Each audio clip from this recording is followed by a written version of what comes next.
Hola, ¿qué tal?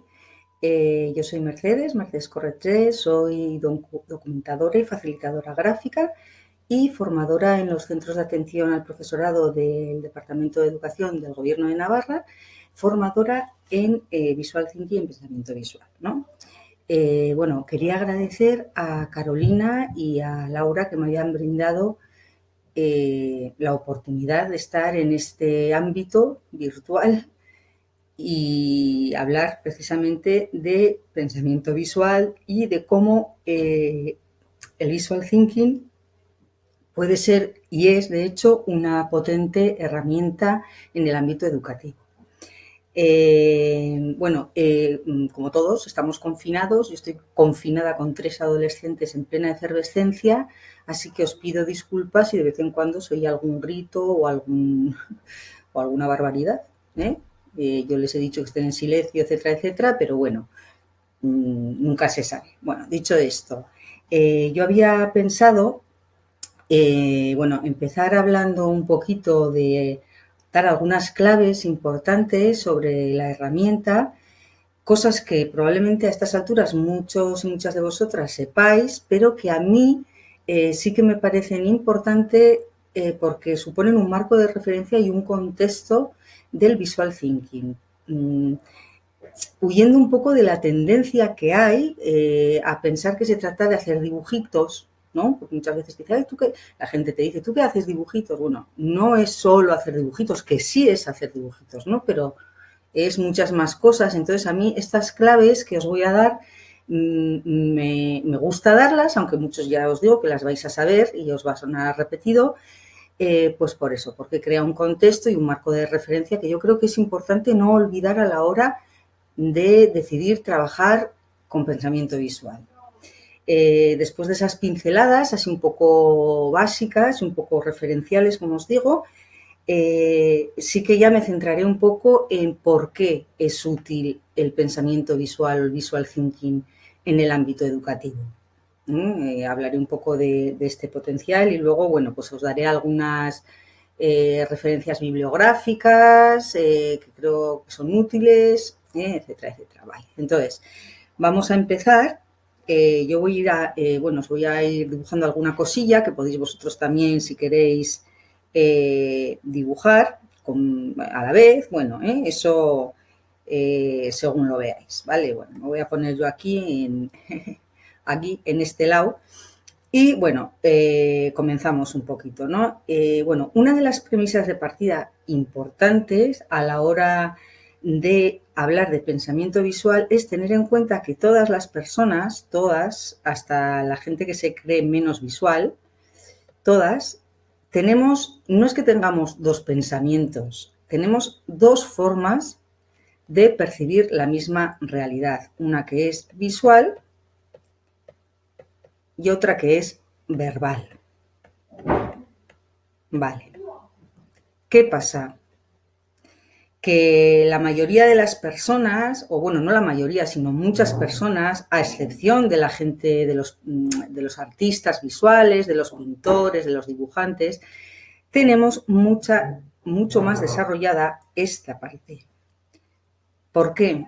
Porque tradicionalmente en Europa y en España se ha considerado que la competencia lingüística se limita o se circunscribe exclusivamente a la competencia lingüística.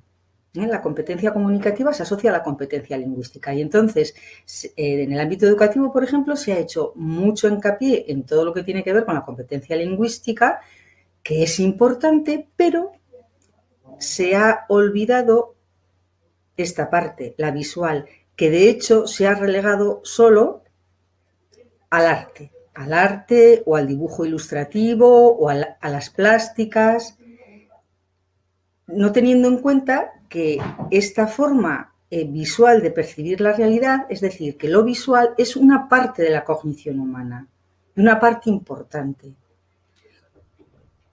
Cuando percibimos una realidad y la percibimos con nuestra parte verbal y con nuestra parte visual, tenemos una percepción mucho más completa de la realidad. Y yo siempre, esto por ejemplo Laura y Carolina lo saben, porque lo hemos visto en los talleres del CAP. Pongo un ejemplo que no es mío, es un ejemplo de un libro que luego os comentaré más adelante. Si yo, por ejemplo, estoy en una sala y alguien de vosotros entra y digo esta frase, ¡ey, que tiene 3 patas! La persona que entre ve esto, a ver si me sale más o menos, digo, ¡ey, que tiene 3 patas! Y ve esto y no se sienta porque percibe que hay peligro. Si esa misma persona entra en la habitación en la que estoy yo, pero entra con sus apuntes, con sus libros, con su teléfono móvil muy inmerso en sus cosas, y yo digo la misma frase, hey, que tiene 3 patas, si esa persona no mira, es decir, si simplemente se guía por mis palabras y por la imagen mental que se forma con mi frase, con esa frase de hey, que tiene 3 patas, puede pensar perfectamente, o su imagen mental puede decirle que yo le estoy diciendo que en la sala hay esto. Y esto es un taburete, aunque no lo parezca, y no supone ningún problema. ¿Qué quiere decir esto? Que hasta que no vemos la realidad, fiarnos solo de lo verbal nos puede dar una imagen sesgada o una aproximación sesgada de esa realidad. Por lo tanto, el trabajar con estas dos partes, con nuestra parte verbal y con nuestra parte visual, nos da una visión mucho más completa de la realidad. Esta parte, como os digo, la mayor parte de las personas la tenemos totalmente desentrenada y entumecida. Hay quien habla incluso de analfabetos visuales. Vale. Nuestra parte verbal o nuestra forma de percibir la realidad verbal es una parte analítica, secuencial, ordenada. Es como si viese la realidad, mirar así, en secuencias, ¿no? De una manera lineal. En secuencias, pum, pum, fotograma por fotograma, fotograma por fotograma. Y esta parte visual nos da una vista de pájaro de esta realidad. Nos permite ver todo de golpe, de una manera más sintética, pero todo de golpe. Entonces, son dos formas, esto nos hace como una foto, ¿no? La parte visual nos hace una foto, pum, desde a vista de pájaro, pum, de esa realidad. Es como una especie de mapa. Y esta parte verbal es más secuencial y más ordenada y más lineal. Entonces, bueno, pues el utilizar las dos maneras, el acostumbrarse a utilizar estas dos maneras de pensar, como os digo, es útil. Bueno, es útil porque nuestra cognición es mucho más completa y es útil, como veremos, en el ámbito de la enseñanza y del aprendizaje muchísimo. Vale. Esa es una de las premisas importantes. Otra premisa importante que tenemos que tener en cuenta es que todos, hasta quienes no lo crean, somos pensadores visuales, podríamos decir que natos. O sea, el registro gráfico es anterior al registro verbal. De hecho, yo tenía aquí una imagen, a ver si puedo ponérosla. Esta, de hecho, por ejemplo, todas las letras, mirad, todas las letras, que ponga yo aquí más pequeña, todas las letras de nuestro alfabeto han sido antes dibujos. El hombre, antes que saber comunicarse con las palabras, antes que escribir, y antes que hablar de una manera articulada, lo que hacía era dibujar y dibujar para comunicarse. Entonces eso ya lo hacían nuestros antepasados y se trata de recuperar eso, precisamente el dibujo, como elemento de comunicación. Claro, hay mucha gente cuando hablas de pensamiento visual y de trabajar con dibujos para comunicar, enseguida dicen, pues yo no sé dibujar, pues yo dibujo muy mal. Bueno, pues yo suelo decir, yo y muchos autores dicen, si sabes escribir, sabes dibujar, ¿no? Y luego, para escribir no es necesario que seamos Miguel de Cervantes, ojalá, pero para dibujar tampoco hace falta que seamos Leonardo da Vinci, ¿eh? Es decir, nuestro dibujo se tiene que entender, tiene que comunicar, tiene que ser relevante y hay que quitarle ese matiz de artístico. No estamos hablando de un dibujo, esto bueno, ya me imagino que ya lo sabéis, para trabajar en Visual Thinking con Visual Thinking no estamos hablando de un dibujo de ilustración, de un dibujo preciosista, de resultado final, es un dibujo de proceso y es un dibujo sencillo, pero muy importante y muy significativo, ¿eh? Y bueno, yo siempre también suelo poner un ejemplo que a mí me gusta mucho. Yo, por ejemplo, si podéis ahora tener un papel a mano y hacer este pequeño ejercicio conmigo, ya veréis cómo, a ver que aumente esto un poquito, ya me perdonaréis que estoy aquí con estos vaivenes. Vale, yo por ejemplo os puedo decir, oye, vamos a dibujar un camello. Y la gente dice, bueno, un camello, es que yo no sé dibujar un camello. Bueno, pues si podéis hacer conmigo esta dinámica, por ejemplo, yo os digo que dibujéis esto, un rectángulo, y lo rellenáis, ¿vale? Lo rellenáis, ¿no? Ahí por dentro. Vale. Así. Bien. Yo ahora os digo, a ver, vale, os digo que dibujéis un triángulo, así, y también que lo rellenéis. Vale. Si podéis hacerlo, porque es una cosa, bueno, es una cosa, a mí me resulta curiosa, a la gente le resulta curiosa y además vais a ver cómo es una evidencia de que todos sabemos hacer este dibujo.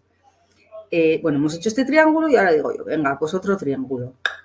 Y hacemos otro triángulo, así más chiquitito. Vale, bien, ¿no? Os digo hacer un semicírculo y hacemos un semicírculo así. Y os digo hacer dos semicírculos y los rellenáis. Uno así y otro así, ¿vale?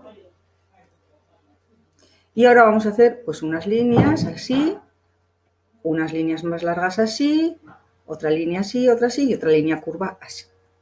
Bueno, pues ya está, ya tenéis un camello, ¿eh? ¿Y qué hemos utilizado para hacer este camello? Bueno, a ver, hemos utilizado un rectángulo, ¿vale?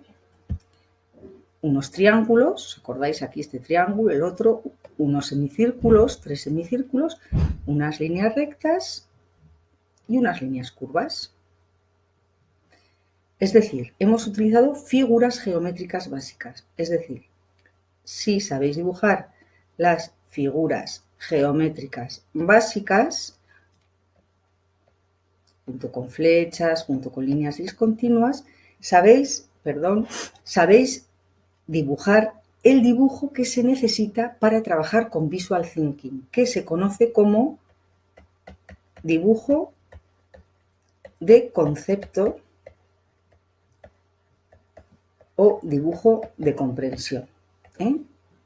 Entonces, este es el tipo de dibujo que vamos a utilizar y que todos sabemos hacer. Yo, si alguna vez a vuestros alumnos queréis introducirles o queréis hacer que utilicen el pensamiento visual, y va a haber reticencia seguro de mucha gente, pues porque yo no sé dibujar, yo dibujo fatal. Bueno, pues hacerles un ejercicio de este tipo y para que vean que sí que saben dibujar, que igual que no se trata de dibujar un dibujo bonito, sino de hacer un dibujo importante en el sentido de que va a visualizar un concepto, una idea, un contenido y que nos va a servir para aclarar, para entender, para concretar, ¿vale? Bueno, esta es otra de las premisas, ¿no? La que os decía de que somos pensadores visuales natos. Otra premisa importante es, o premisa o el contexto en el que se sitúa el pensamiento visual, el visual thinking, es todo el mundo de la comunicación visual, y el proceso que algunos autores han establecido o dicen que en el que discurre nuestra percepción de la realidad, nuestra percepción visual de la realidad. En lo que os digo de la comunicación visual, es importante tener en cuenta todo el mundo de la semiótica, de la teoría de los signos, porque al final vamos a trabajar con signos. Ya sabéis que hay 3 tipos de signos, los que se llaman signos indicativos, que son esos signos que se parecen al objeto que queremos representar, es decir, por ejemplo, si yo digo flor, hago un signo indicativo, esto sería un signo indicativo. Luego están los indicios, que son todos esos signos que no se parecen al objeto que queremos representar, no se parecen físicamente, pero guardan con ese objeto alguna relación, sobre todo de causa-efecto. Esos son los indicios. Este sería indicativo. Los indicios, los que os digo que guardan una relación causa-efecto, por ejemplo, muchas de las señales de tráfico, si yo voy por la carretera y veo, imaginaros, un símbolo con una hoguera, ¿no? Imaginaros que veo esta señal.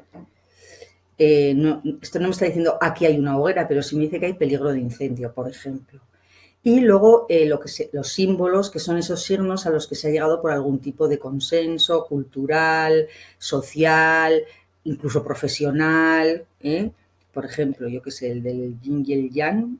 A ver, bueno, por ejemplo, ¿no?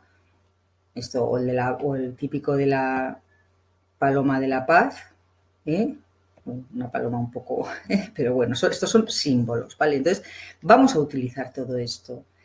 Y este dibujo de concepto tan sencillo nos va a permitir visualizar desde ideas muy sencillas, por ejemplo, coche, hasta cosas mucho más abstractas o conceptos mucho más abstractos. Por ejemplo, amor, o por ejemplo, progreso, yo puedo hacer así, o inclusión,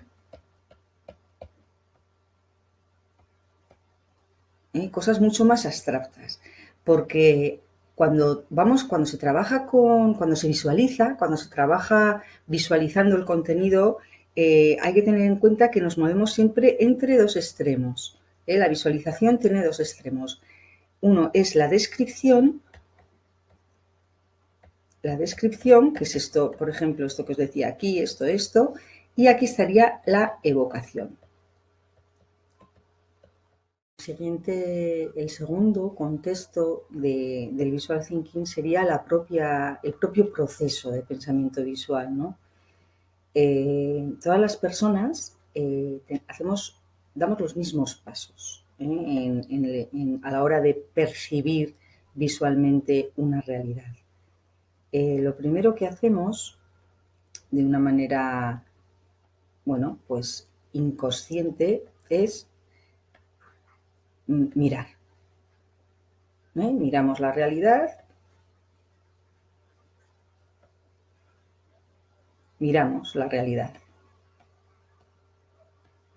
Vale. Y ya os digo que es algo, ¿no?, que hacemos de una manera inconsciente. Miramos esa realidad. El segundo paso, que hacemos también de una manera inconsciente, que no azarosa, yo siempre lo digo así, es que vemos patrones en la realidad y agrupamos lo que se parece, es decir, pues lo que tiene la misma forma, lo que tiene el mismo volumen, lo que tiene el mismo contorno, lo vamos agrupando. Entonces, eso sería ver, que vemos esa realidad. Esto, por ejemplo, lo visualizo así. Eso sería ver. El tercer paso importante es que de lo que hemos visto, de lo que hemos agrupado, de lo que hemos ordenado, construimos una imagen mental. Por ejemplo, podemos construir esta imagen mental.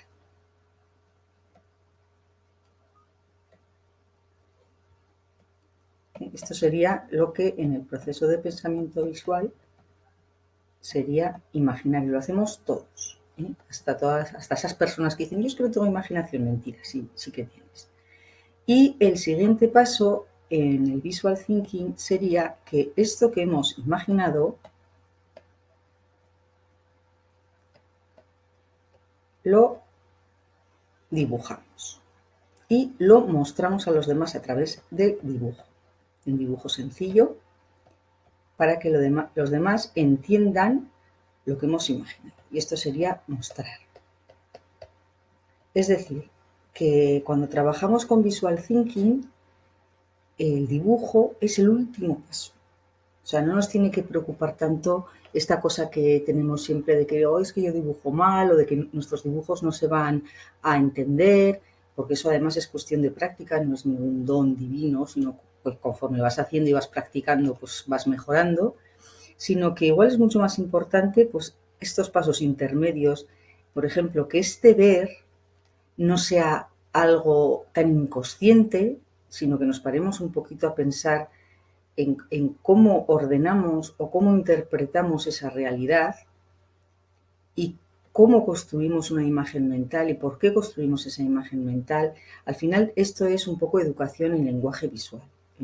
Hay toda una corriente que habla de alfabetización visual y de introducir la alfabetización visual en el aula, porque lo visual nos inunda, hay muchísimos mensajes visuales que no sabemos interpretar, porque vuelvo un poco a lo que os decía antes de la competencia comunicativa. Se nos ha enseñado a leer y a producir textos, a interpretar textos, pero no a producir y a interpretar imágenes, y es muy importante porque el lenguaje visual es muy importante y porque, vuelvo otra vez al principio, lo visual forma parte de la cognición humana.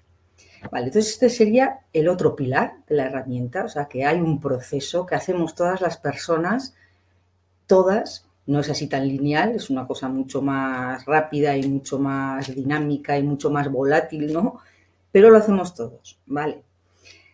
Bueno, entonces paso ahora un poco a comentaros que, bueno, me voy a poner en grande, a ver si puedo, vale. El visual thinking es una herramienta que en principio surge en el ámbito empresarial. Surge en San Francisco, en Estados Unidos, en San Francisco, hacia los años 70, cuando un grupo de arquitectos deciden hacer sus reuniones de equipo pues, de una manera más dinámica y más visual, utilizando los papeles, los grandes papeles en los que hacen sus mapas y sus cosas, bueno, pues pegarlos en la pared y hacer las reuniones así, haciendo dibujos de este tipo sencillos. Entonces, y a partir de ahí se va desarrollando. Se ha utilizado y se utiliza mucho en Latinoamérica, en países, por ejemplo, como Colombia. En Colombia hay unos facilitadores y documentadores gráficos estupendos, porque son países en los que se ha trabajado mucho con comunidades indígenas, cada una con un dialecto, y la manera de trabajar conjuntamente era así, con dibujos, explicando las cosas con dibujos. Bueno, aquí quiero puntualizar una cosa. Es importante, a mí me lo parece, porque se cae en el error de pensar que Visual Thinking, cuando trabajas un contenido con Visual Thinking, hay que hacer dibujos, solo se hacen dibujos y ya está, no. La herramienta, el potencial de la herramienta es que hace trabajar los dos lenguajes o nuestras dos maneras de pensar, la verbal y la visual. Las hace trabajar conjuntamente. Entonces, tan importante es cómo visualicemos con dibujos las ideas y los conceptos o el contenido X, como qué palabras clave y qué texto significativo vamos a poner haciendo trabajar lo verbal con lo visual. Es importante. Yo siempre digo que es una metodología que utiliza el dibujo y las palabras. Es importante que tengamos las dos cosas en cuenta. Bueno, hecho este paréntesis, ¿por qué una herramienta que en principio surge en el ámbito empresarial, por qué se está utilizando tanto en el ámbito educativo? Pues porque se ha visto su potencial. Hay un dicho que dice que nada aclara más una idea que el intento de dibujarla, y precisamente ese es el potencial que tiene para la enseñanza y para el aprendizaje. Hay cosas que dibujadas se aprenden mejor. Yo siempre digo que el visual thinking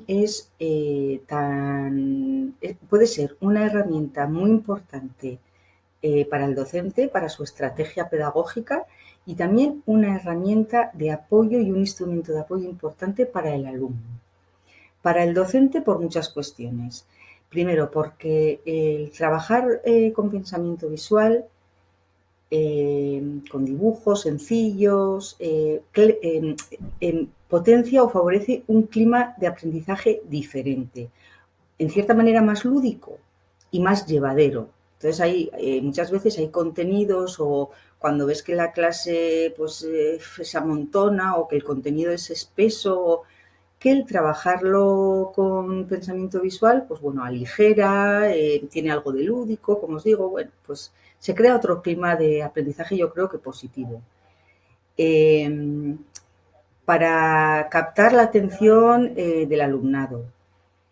Yo que trabajo muchas veces dibujando conferencias en directo, haciendo graphic recording, que es una técnica, ya sabéis que hay varias, creo que os habló Diana, no, creo, que hay varias técnicas de visual thinking, el sketchnoting, los apuntes visuales, las síntesis gráficas, el graphic recording, que es el hacer el dibujo en directo, en gran formato.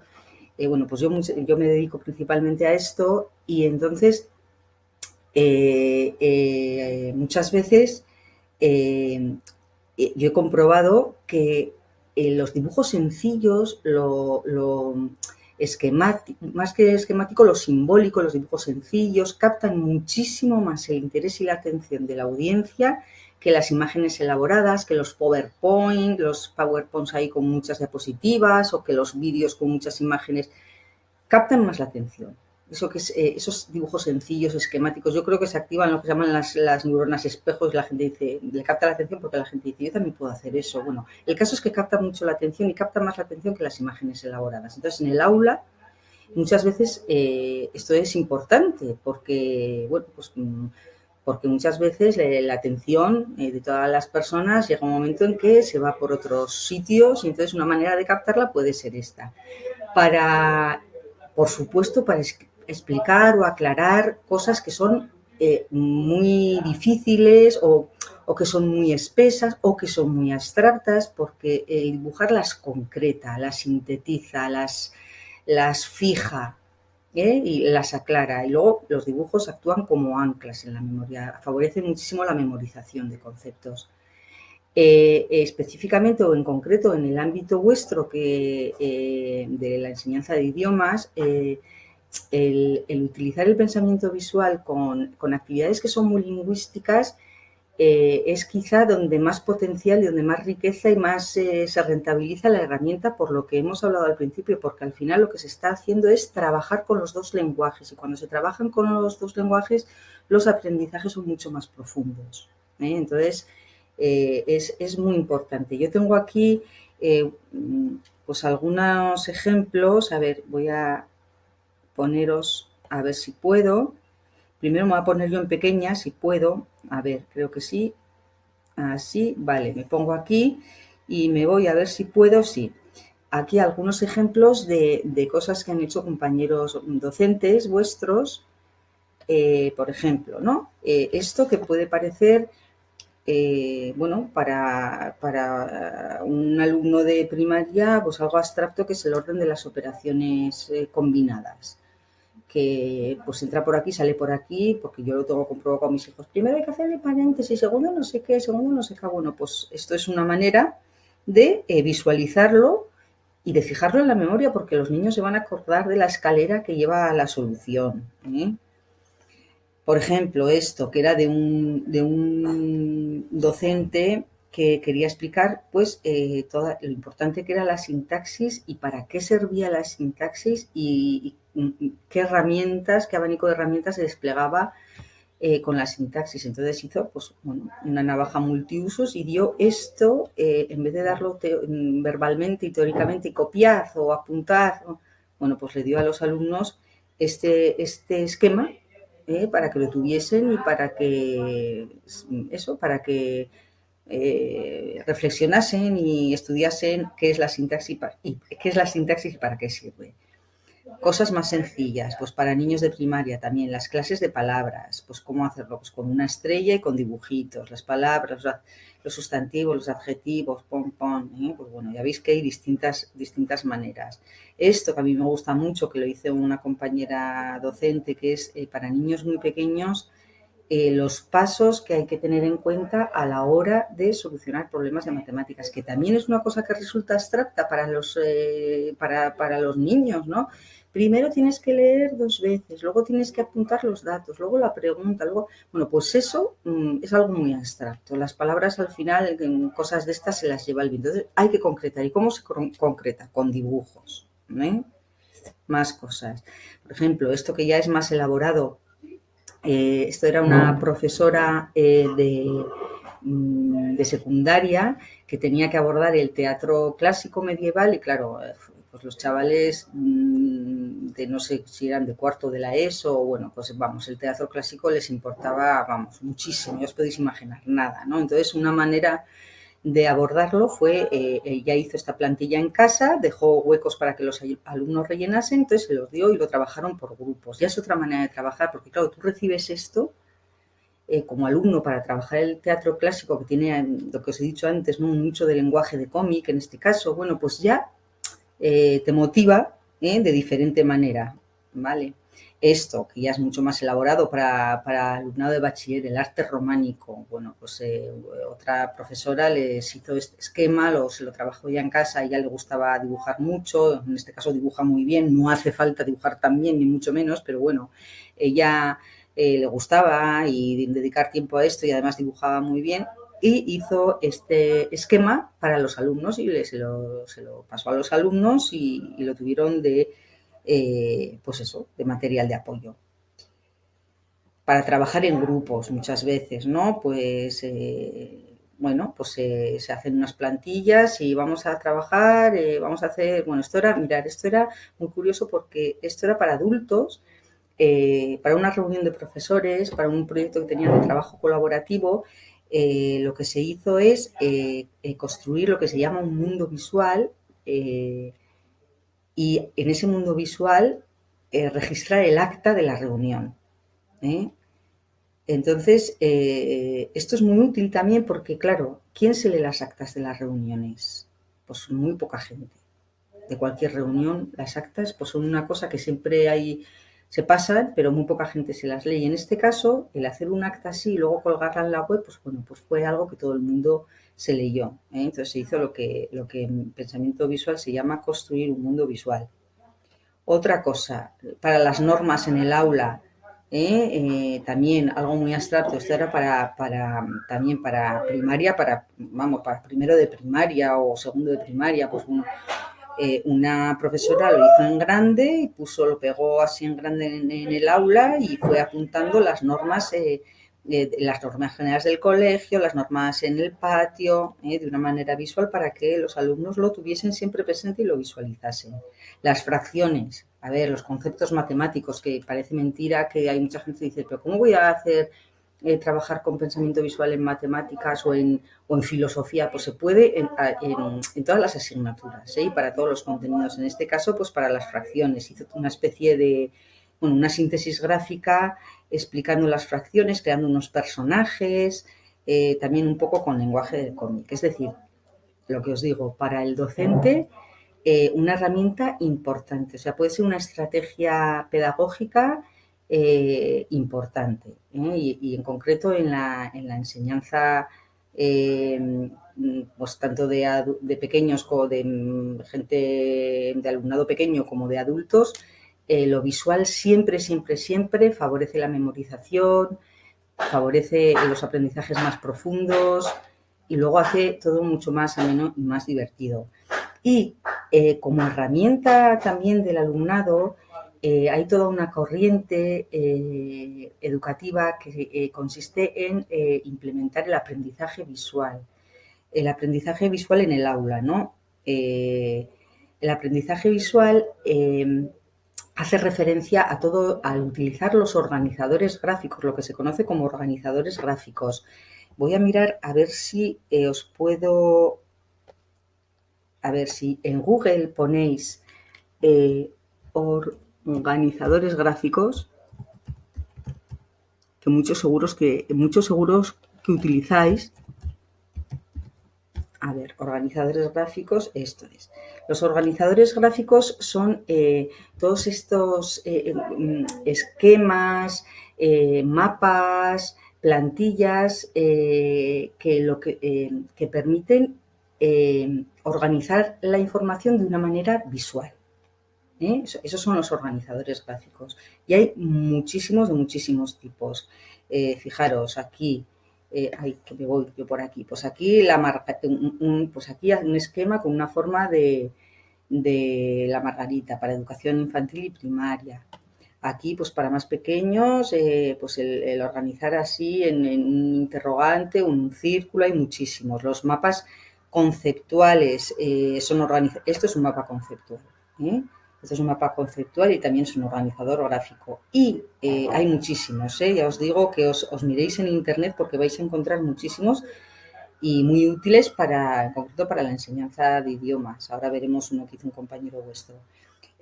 Uno de los más útiles, de los organizadores gráficos más útiles, son los mapas mentales. Fijaros, esto es un mapa mental. Tienen una serie de normas básicas, algunas de las más importantes, por ejemplo, es el uso del color.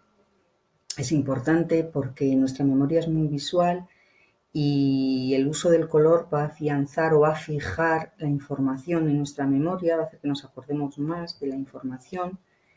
Entonces hay que elegir, primero el uso de ramas, hay que sacar ramas de los distintos epígrafes o de un tema en concreto. Aquí se pone el tema en el centro y se van sacando los distintos epígrafes, distintas ramas. Hay que elegir un color para cada rama.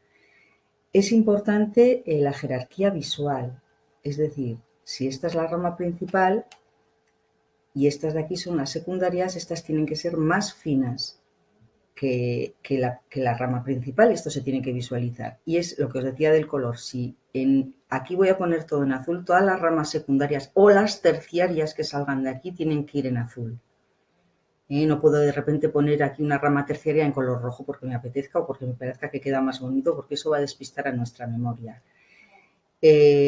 Cuantos más dibujos hagamos o pongamos, mejor, porque estos dibujos van yo siempre digo cuando le explico esto a los niños para que hagan sus esquemas en secundaria, digo niños, les digo, los dibujos son como chinchetas que os van a fijar en la memoria la información que estáis poniendo, ¿no? Entonces, cuanto más dibujos hagamos, mejor, ¿no? Pero bueno, las reglas básicas son el uso de ramas, la jerarquía visual entre ramas, tiene que haber ramas primarias, secundarias, el color, que se respeten los colores que elijamos para cada rama, y en este caso, por ejemplo, no hay, pero se suelen hacer conexiones, porque igual si esta información de aquí es importante y más que importante tiene relación con esta información de aquí, yo puedo hacer una conexión. A ver si me sale aquí dibujarlo.